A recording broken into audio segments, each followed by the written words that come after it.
دیکھ لینا بخاری اور مسلم کی متفق علیہ حدیث ہے کہ میری بیٹی فاطمہ جنتی عورتوں کی سردار ہے، اور جامعہ ترمذی کی صحیح حدیث ہے کہ حسن و حسین جنتی نوجوانوں کے سردار ہیں۔ لیکن اسی فاطمہ سلام اللہ علیہا جو جنتی عورتوں کی سردار ہے، اس کے بارے میں صحیح بخاری اور صحیح مسلم کے اندر متفق علیہ حدیث ہے کہ آپ صلی اللہ علیہ وآلہ وسلم نے فرمایا،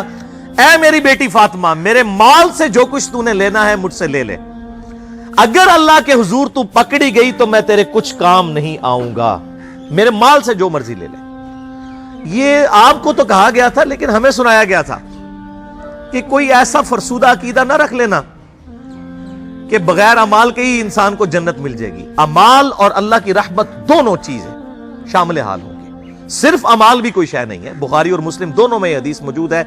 کہ آپ صلی اللہ علیہ وآلہ وسلم نے فرمایا، کوئی شخص بھی محض اپنے اعمال کی بنیاد پر جنت میں نہیں جائے گا۔ ایک صحابی نے بڑی جرت کر کے پوچھا، اللہ کے رسول صلی اللہ علیہ وآلہ وسلم، کیا آپ بھی؟ آپ نے فرمایا، ہاں میں بھی، جب تک میرے رب کی رحمت مجھے ڈھانپ نہ لے میں بھی محض اپنے اعمال کی بنیاد پر جنت میں داخل نہیں ہوں گا۔ تو اعمال بھی ہیں اور رحمت بھی ہے، صرف اعمال بھی کوئی شے نہیں اور صرف رحمت بھی کوئی شے نہیں ہے۔ ورنہ امام محمد غزالی رحمہ اللہ تعالی کا قول جو ہے مجھے بڑا پسند ہے اس کانٹیکسٹ میں، جو کیمیائے سعادت میں انہوں نے علماء سو کی کلاس لی ہے۔ اب یہ سخت باتیں اگر میں اپنی ریفرنس سے کروں تو لوگوں کو بری لگیں گی۔ امام محمد غزالی فرماتے ہیں کہ ایسے علماء جو ممبروں پر چڑھ کر اللہ تعالیٰ کی رحمت کی آیات آؤٹ آف کانٹیکسٹ سنا کر، قرآن حکیم میں جہاں پر بھی رحمت کی آیات اور توبہ کی آیات آئیں وہ اس اعتبار سے آئیں کہ جو توبہ کرنے کے بعد اصلاح کر لے۔ پورے قرآن میں کوئی ایک آیت بھی ایسی نہیں ہے کیٹاگوریکل کہ انسان اپنی اصلاح نہ کرے اور اللہ تعالیٰ فرمائے کہ میں اپنی رحمت کے دروازے اس کے لیے کھول دوں گا، قطعاً ایسی کوئی آیت نہیں ہے۔ تو جو علماء، امام غزالی فرماتے ہیں کہ اللہ کی رحمت کی آیات سنا کر لوگوں کو اللہ تعالیٰ سے غافل کر رہے ہیں، کیا یہ لوگوں کو یہ میسج دینا چاہتے ہیں کہ قرآن حکیم میں جو اللہ کے نافرمانوں کے لیے دھمکیاں آئی ہیں یہ سب کی سب فضول باتیں تھی، اور انبیاء کرام علیہ السلام جو اللہ کے عذاب سے ڈراتے رہے یہ صرف شغل میلہ تھا اور آخرت میں کوئی پکڑ نہیں ہونی؟ ایسے علماء واجب القتل ہیں۔ یہ امام غزالی فرما رہے ہیں کہ حکومت وقت کا کام ہے کہ ان پر توبہ پیش کرے، ورنہ ان کو قتل کروائے، ان علماء کو جو اللہ تعالیٰ کا یہ غلط تصور پیش کر کے لوگوں کو اللہ کا باغی بنا رہے ہیں۔ اور اکثر وائزین اس وقت یہی ہیں اور لوگ انہی کی باتوں کے اوپر خوش ہیں، انہی این جی اوز کی باتوں کے اوپر خوش ہیں، انہی دنیا دار علماء جو دنیا داروں کو خوش کرنے کے لیے باتیں کرتے رہتے ہیں اور کہتے ہیں اللہ تعالیٰ بڑا غفور رحیم ہے جی، جو مرضی کرو، اللہ نے ساڑی نوازا نہیں چاہیے دیا۔ اور بھائی اللہ نے کب کہا ہے کہ مجھے تمہاری نمازیں چاہیے؟ اللہ تو کہتا ہے تمہیں تمہارے لیے نمازیں چاہیے، اور نماز کو اتنا کیجول بنا لیا انہوں نے۔ صحیح مسلم کے اندر حدیث ہے، آپ صلی اللہ علیہ وآلہ وسلم نے فرمایا،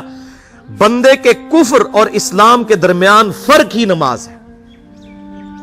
جو نماز پڑھتا ہے وہ مسلمان ہے، اور جو نماز نہیں پڑھتا وہ پاکستان کے شناختی کارڈ میں مسلمان ہے، اللہ کی ڈیفینیشن میں وہ عملاً کافر ہے۔ صحیح مسلم انٹرنیشنل نمبرنگ کے مطابق 246 نمبر حدیث ہے، آپ جا کے پی ڈی ایف کھول لیں، اسلام 360 میں جا کے 246 نمبر حدیث صحیح مسلم کتاب الایمان چیپٹر میں کھول کے دیکھ لیں کہ بندے کے کفر اور اسلام، شرک اور اسلام کے درمیان فرق ہی نماز ہے۔ آپ بے شک اپنے آپ کو مسلمان کلیم کرتے رہے، لیکن وہ شناختی کارڈ والا مسلمان ہے،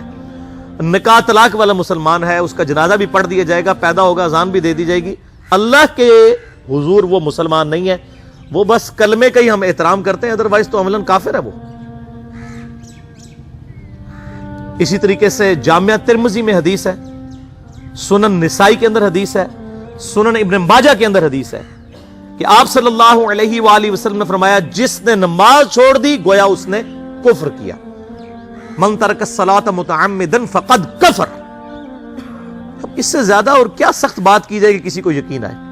کہ جس نے جان بوجھ کے نماز چھوڑ دی اس نے کفر کیا۔ اب جان بوجھ کے یہ نہ سمجھیے گا کہ جی میں بال بچیاں دے کمائی کرتا رہنا تھا، منو ٹائم نہیں ملتا۔ جان بوجھ کی ڈیفینیشن بھی نبی علیہ السلام نے بخاری اور مسلم میں موجود ہے کہ اگر کوئی شخص بے ہوش ہو جاتا ہے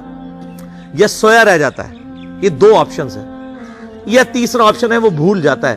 تو جیسے یاد آئے اسی وقت وہ والی نماز پڑھ لے۔ لیکن جو شخص دنیا کو ٹاپ پرائورٹی مانتا ہے، اپنا آفس چھوڑنے کے لیے تیار نہیں، اپنا کلینک چھوڑنے کے لیے تیار نہیں ہے،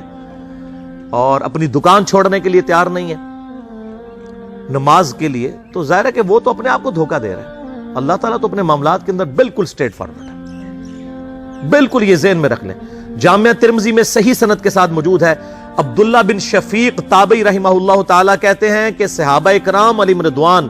صرف نماز کے چھوڑنے کو ہی اعمال میں سے کفر سمجھتے تھے، یعنی وہ کسی کو نماز پڑھتا ہوا دیکھتے تھے تو کہتے تھے یہ مسلمان ہے، اور کسی کو نماز پڑھتا ہوا نہیں دیکھتے تھے تو وہ کہتے تھے یہ کافر ہے۔ یہ جامعہ ترمذی ہے، یہ کوئی سٹوری بک نہیں میں سنا رہا آپ کو۔ مسند احمد میں صحیح سند کے ساتھ حدیث ہے، نبی صلی اللہ علیہ وآلہ وسلم نے معاذ ابن جبل سے فرمایا، معاذ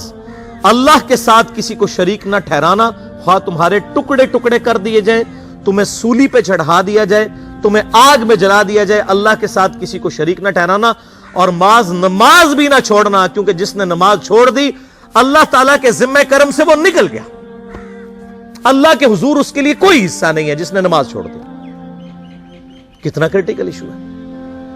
اور اسی طریقے سے مسند احمد میں ہی ایک اور حدیث ہے کہ آپ صلی اللہ علیہ وآلہ وسلم نے فرمایا، جس شخص نے اپنی زندگی میں نماز کی حفاظت کی، قیامت والے دن وہ نماز اس کے لیے نور ہوگی، نجات ہوگی، اور اس کے حق میں دلیل ہوگی،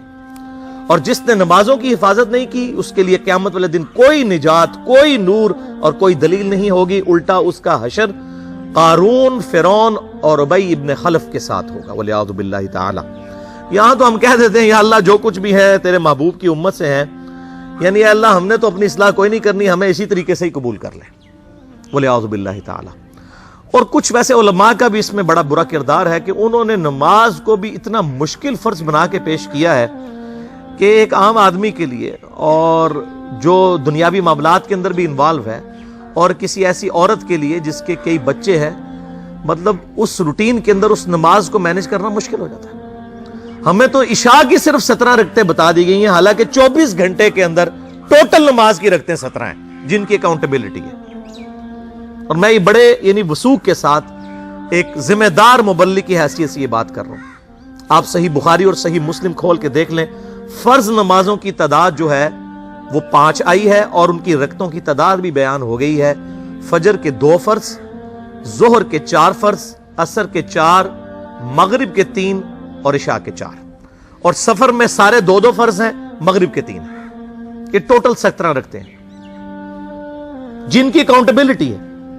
باقی جنہ گڑ پاؤ گے انہ میٹھا، وہ ساری نفلی عبادت ہے۔ وہ بخاری اور مسلم دونوں میں حدیث ہے، جس نے فرض کے علاوہ 12 رکعتوں میں استقامت کی،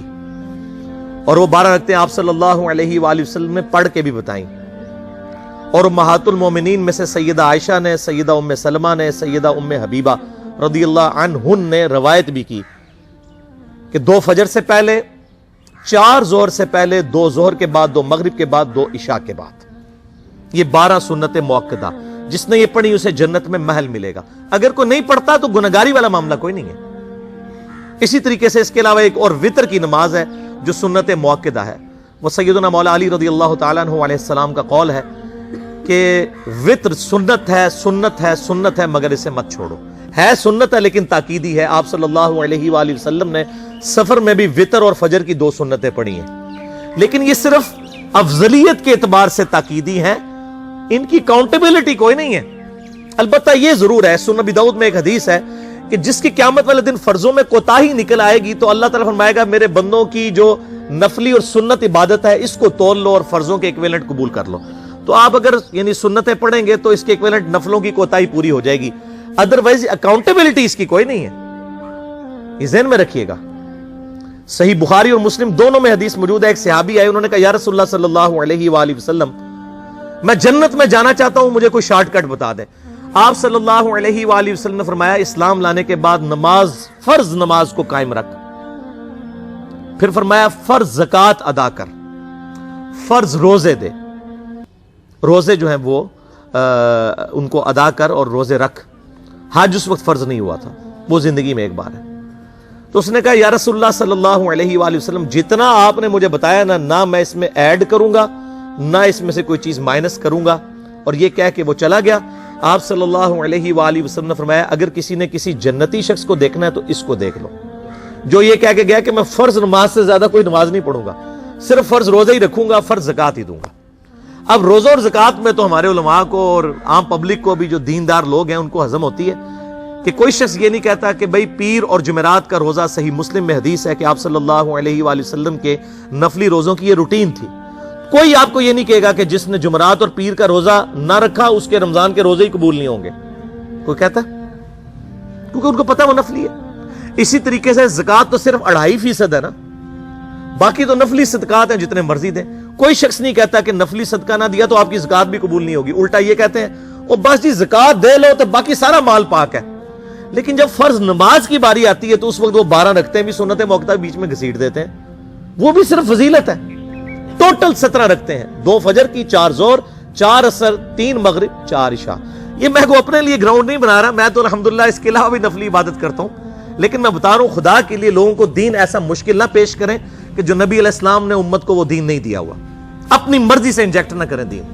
لوگوں کے لیے مشکلات نہ کھڑی کریں، ان کو فرض نماز تک رکھیں۔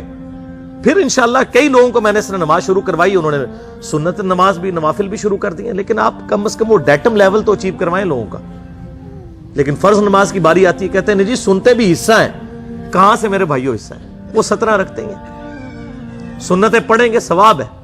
نہیں پڑھتے گناہ کوئی نہیں ہے۔ تو کم از کم فرض تو ادا کریں، اس کے لیے آپ کو ٹوٹل 24 گھنٹے میں میرا خیال ہے 40 منٹ بھی نہیں چاہیے فرض پڑھنے کے لیے۔ تو اس کے اوپر تو استقامت کم از کم ہم اختیار کریں، اور چھوٹی چھوٹی جو نٹی گٹیز ہیں ان کو تو ہم نے اتنا فالو کیا ہوا ہے، اور فرض نماز کے بارے میں ہم اتنے کیجول ہو جاتے ہیں۔